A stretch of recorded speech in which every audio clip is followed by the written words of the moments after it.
සුබ දවසක් හැමෝටම මේක මට එව්වේ මගේ හිතවතෙක් මේක මට එව්වේ මේක ඇත්තටම මම මේ Facebook එකේ මේ නිදාන් සලකුණු කියන ඒවාවත් එහෙම නැත්නම් නිදහම් වැඩ කියන ඒවාවත් මම කවදාවත් මේ අපිට එනවුම් කරලා හදාගන්න එකක් අපි ජීවිත කාලයටම වගකීමක් දෙන අපි ගැන දන්න අය දන්නවා. මොකද ඒක අපි අවංකව කරන දෙයක්. මේ ඕනම මොහොතක උපකරණයට මොන හරි ප්‍රශ්නයක් තියෙනවා නම් උපකරණයක් අපි ඊට වඩා හොඳ එකක් හරි අපි හැම දීලා තියෙනවා ඇති වෙන්නේ. හරිද? ඒ හින්දා ඒව ගැන කතා කරන්න කිව්වොත් එහෙම කාලය වැය වෙන එක විතරයි වෙන්නේ. නමුත් මම කියන්න ආපු කාරණාව කියන්න දැනුවත් කරන්න.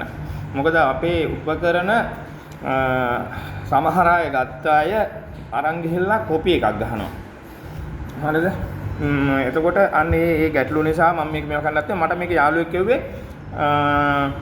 මෙන්න මේ නිදාන් සලකුණු කියන එකේ නිසල් චාමර මේ ඕනෑ ෂොප් එකට එන්න ඉන්බොක්ස් එන්න විස්තර දෙන්නම් ලයිෆ් ටයිම් වොරන්ටි කියලා. මේක ගැන දැනුවත් වෙන්න මම මෙහෙම පෝස්ට් එකක් දාලා නැහැ කවදාවත්. මම දාන්නෙත් නැහැ කවදාවත්. මගේ YouTube එක තියෙන සුරෙන් සුරංග කියලා ඒක බලන්න පුළුවන්.